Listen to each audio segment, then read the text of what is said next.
What's going on, guys? Big welcome to our channel. We are Team Crushing the Meta, and we are back with more deck profiles. So with more cards revealed for Spike Brothers from the Raging Tactics, I'm starting to building different kind of Spike Brother decks, and the deck that I'm most comfortable with playing right now is the deck that I want to show you today, and also with the reveals of today's cards, how the deck could change and why would I change it. So first of all, for the grade 3 lineup, we're running 4 copies of Bull Spike, as he is your main right target if you go into him first, which makes the deck works pretty good. But after the deck profile, I will show you how the deck is supposed to work. So first, let's go through the cards, and then after that, I will explain to you guys why I chose to play them. Then we run 4 copies of Juggernaut Maximum, and then we add only 2 copies of Siegfried. The thing is, I kind of draw into Siegfried a lot if needed. Also, the reason is I do still play Commander Cannon, but you could up Siegfried into 3 copies and take out a Juggernaut, which is something that you could do, but that would make your attack less good, which Juggernaut works great with Bull Spike. Another card that works great in the deck and still is an amazing card is, of course, the Spike Bouncer. The Spike Bouncers give you the right cards in the early game. You want to ride into him, he's your main right target.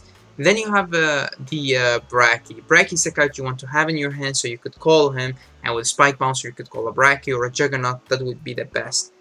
Then we run 3 copies of Needle. I kind of sometimes find myself needing a 4th copy and less Spike Bouncers, but I'm afraid that when I play less Spike Bouncers, then I would not throw into him in the early game when I need him. So I'm okay with giving up a Needle for the Spike Bouncer. But we'll have to wait and see what our last triple R would be of the sets and the last double rare, and if they are cards that could gain power or call stuff. We don't know. We have to wait and see until the whole set is revealed. Then of course we run 4 copies of Kicker, 4 Wonder Boy, and I still run 4 copies of Commander Cannon. Commander Cannon has a lot of good, he could like help you change stuff that you need to change. I'll show you later what I mean. His cost is very important, and he fixes your hand. This just makes the deck more consistent and have more hit pressure in the early game on your opponent, which is kind of what you need. For the trigger lineup, I actually came back to playing heals. After testing the deck for a while, I find myself having my opponent at 4 or 5 damage really fast, and with having the ability to go into Force 2, which you do a lot in this deck, which is surprising, the heal triggers are better. Also, the shield value is better, so I didn't find the 12 crits needed, and that's why the heals are back. Also, till now there are only way to counter charge, except if you want to add the grade 3 or the grade 0 from the first set, you could do that as well. So this is the Spike early rush deck, and of course you still play Mega Trainer. How could you change the deck? Well, you could exchange Commander Grade Cannon for the new Snapper Devil. Snapper Devil has the ability to, of course, when you ride into him as a Vanguard, you attack, he could draw you a card. And then also for 1 counterblast, he could switch markers, which means that he works great with Bull Spike if you ride first into Bull Spike, then to another Bull Spike.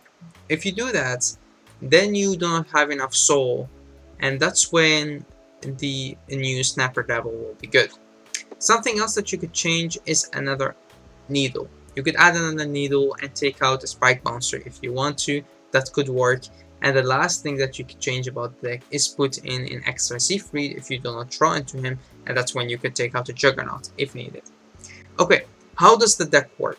Well, first of all, you have your Mega Trainer and you ride. Let's say you go first. We're gonna talk about the best scenario. If it's not this way, then you have to improvise and see how it would work best.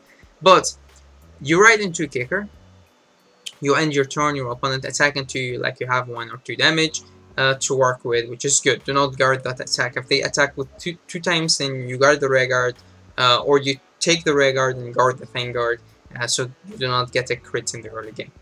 Then you ride into your Spike Bouncer. So your field would look like this. You use the skill of Spike Bouncer first to get into a Juggernaut or a Bracky. We're talking about the best scenarios. Let's say you find a Juggernaut. Then your kicker comes out of the soul. You have no soul left, but you make a great column there, because that's the 21-31 column. You do not have to use kicker skill, but you still make the great column because Juggernaut already got 10k, and you're attacking into only a 8k because your opponent just rode. So that's perfect. Then on the other hand, you have the cards that you could call from your hand, which, let's say you have a Bracky and you have a Commander Gary Cannon. This is perfect scenario. As I said, the Bracky, the Commander Gary Cannon, you first attack with your Spike Bouncer unboosted because you have no boost behind him, and that's good because this is when you need your opponent to guard. If not, and you get a critical trigger, you're already putting your opponent at 2 damage, and with that, you could give the power to Bracky. Bracky will attack for 28 or 38 depending if you're getting a trigger. If you get a critical trigger and they guard the Vanguard, then give the power to Bracky and the crit to Juggernaut, or give the crit and power to Juggernaut and still attack for 28. Because 28 means that your opponent have to get 2 cards from their hand to guard, which is a 25k shield. And then that's when you get the Commander Gary Cannon best ability, that he goes to the soul and he fixes your hand. And also this happens after you drive check, so that's perfect.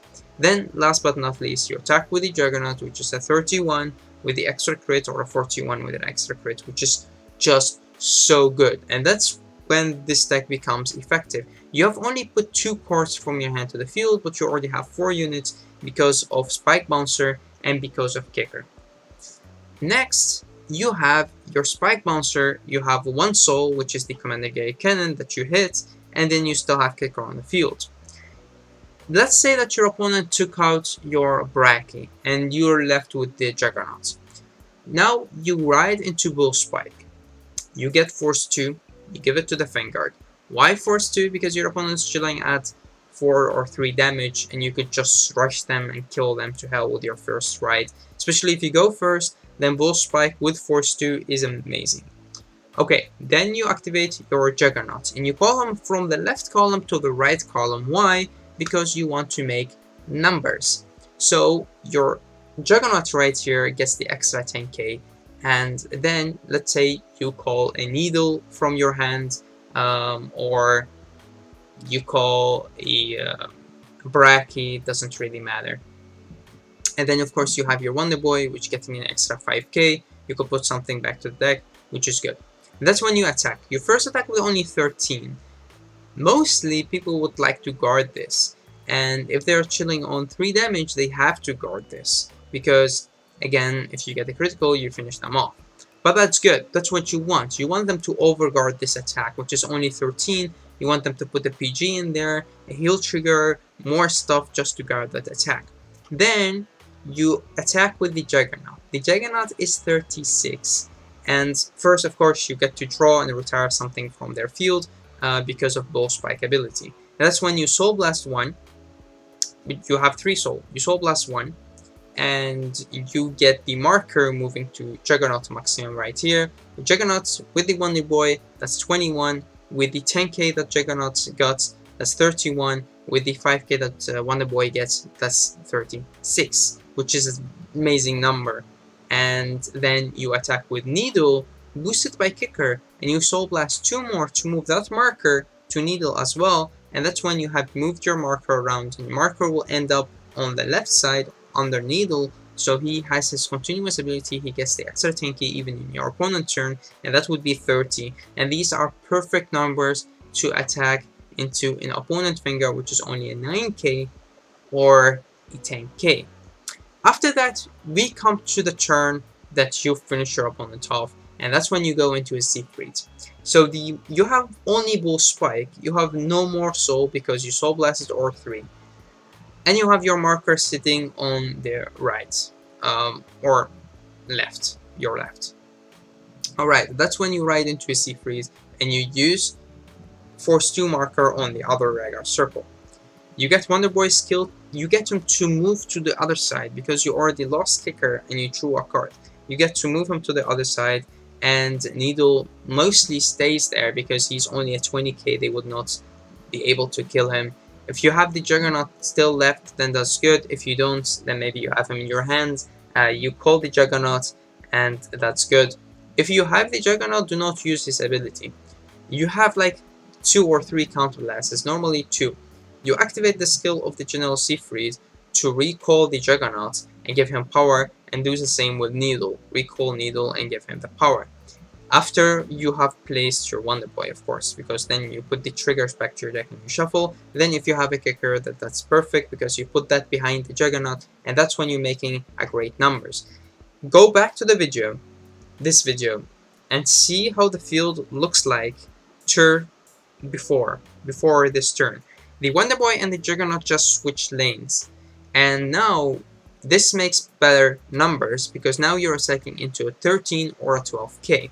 That's important about Spike, making the right columns, and that's what is good about Wonder Boy and Juggernaut, is they could switch columns. And also that's when you have to think about guarding rearguard or not, so you could switch columns. And that's when you come with these numbers. You attack with the Juggernaut, which is a 43 by himself. How? Well, the Juggernaut is 33 because you called him with Siegfried, and then you have the booster, which becomes 10k because you have enough soul. Yeah, that's 43 right there, and that's your opponent death right there. If they're chilling on 3 damage, you could do it differently, but normally this is how you attack, and your opponent is definitely on 4 damage because you've just attacked him 3 times with having force 2. Sometimes they're even chilling on 5 damage, so they're just dead. So you attack, they guard this, you attack with Siegfried, which is 33 because he got the power from his own ability, and this they have to guard, otherwise the Juggernaut would withstand. And then of course you attack with your last attack, which is still 33, and if you get triggers, which you normally would do at least 1, that's 43, and that's it. You're just destroying your opponent. That's the way that I play the deck, and that's the way it's just really consistent. I've always had my Juggernauts calling. I always have my Siegfried in hand. If you do not have Siegfried in hand, then there is another strategy you could go to, but mostly this is the way you just destroy your opponent. And I just wanted to show it to you guys because some people were a little bit skeptical of how Spike would work right now, and as you see, there is no reason to use the Snapper Devil. If you use the Snapper Devil, then we're talking about these scenarios that you're going second, and in that scenario Snapper Devil could be good, and you would still have him in the soul, so you have enough soul, so there is no reason to use Commander Gary Cannon anymore because he does not move out of your soul the same as Kicker.